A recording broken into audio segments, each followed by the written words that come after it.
Comrade মনি সিংহের 34তম মৃত্যুবার্ষিকী উপলক্ষে নেত্রকোনার দুর্গাপুরে টঙ্ক শহীদ স্মৃতিস্তম্ভ প্রাঙ্গণে 7 দিনের কমরেড মনি সিংহ মেলা শুরু হয়েছে। মঙ্গলবার টঙ্ক শহীদ স্মৃতিস্তম্ভ প্রাঙ্গণে মেলার উদ্বোধন করেন মনি সিং। মেলার উদযাপন কমিটির আহ্বায়ক ডাক্তার দিবালোক সিনহা।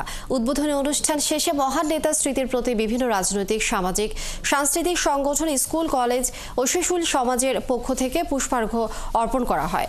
এরপর সর্বস্তরের মানুষের অংশগ্রহণে কমরেড মনি সিং স্মরণে শোভাযাত্রা পৌর শহরের বিভিন্ন সড়ক প্রদক্ষিণ করে একই স্থানে গিয়ে শেষ হয়।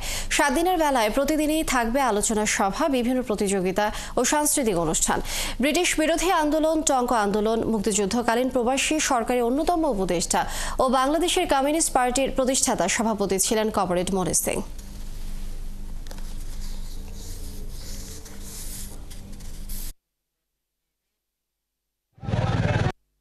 কমরেড মনি সিং সারা জীবন এই দেশের শ্রমিক, মেহনতি মানুষের লড়াই, সংগ্রাম, আন্দোলনে নিজেকে নিবেদিত করেছিলেন, সংগ্রাম করেছেন, আন্দোলন করেছেন। 11 বছর তিনি কারা অন্তরালে ছিলেন এবং 20 বছর আত্মগোপনে ছিলেন। তিনি ব্রিটিশের বিরুদ্ধে আন্দোলন করেছেন, পাকিস্তানিদের বিরুদ্ধে আন্দোলন করেছেন এবং বাংলাদেশের মুক্তি সংগ্রামে তিনি আলাদা মুক্তি বাহিনী গঠন করে, ন্যাপ কমিউনিস্ট পার্টি ছাত্রলীগের উদ্যোগে আলাদা মুক্তি বাহিনী গঠন করে তিনি দেশের মুক্তি সংগ্রামে ভূমিকা রাখেন।